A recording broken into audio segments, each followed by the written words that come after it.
Kwa majina naitwa Katekista David Njoroge Philip kutoka Christ the King Cathedral. Nachukua fursa hii kumshukuru Mwenyezi Mungu kwa mwaka uliopita. Amekuwa mwema kwetu, hasa katika kanisa letu kula Christ the King Cathedral Church Nakuru. Tumefanya mambo mengi kupitia kwa uongozi wake baba askofu pamoja na Vicar General wetu Father George Munyaka. Tumekuwa na ubatizo kwa watoto wengi, tumekuwa na kipaimara. Tumekuwa na Wakristo wengi sana wamejiunga katika sakramenti ya Ekaristia Takatifu, na tunaabudu kusema ni asante kwa Mwenyezi Mungu. Na zaidi yote tumeona mafanikio mengi kwa Wakristo wetu. Hata kama kwamba wengi na wakati wananchi wanapitia katika mambo magumu, Mungu hajakosa kutusaidia, hajakosa kwa upande wetu.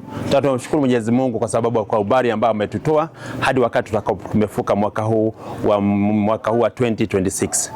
Katika matarajio yetu tunajua kwamba ni mwaka ambao utakuwa na makelele mengi sana na mambo mengi sana katika mwaka huo.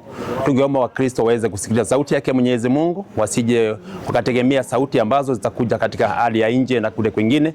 Lakini tukimetekea Mwenyezi Mungu, tunajua kwamba kelele ni nyingi sana katika ulimwengu, lakini tuweze kusikiliza sauti yake Mwenyezi Mungu na tufanikiwe katika mwaka huu. Hatuna budi kusema kwamba tukimtegemea Mwenyezi Mungu, yeye atakuwa pamoja na sisi na atatuongoza. Na kuna wakati Mwenyezi Mungu anatuacha. Na zaidi kama vile tumesema siku ya leo ni siku ya amani, tuweze kusambaza amani kwa kila mmoja wetu, tuweze kushikiana vizuri, tuweze kushirikiana kiimani na vile katika kila hali ambayo tunapofanya kazi pale popote.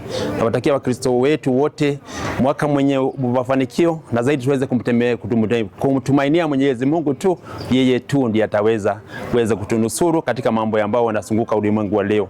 Tuweze kuwa chombo cha amani, tuweze kumuiga Mtakatifu Francisco wa Asisi ambaye anatuambia kumbe tuweze kuwa vyombo vya amani kwa kila mmoja wetu.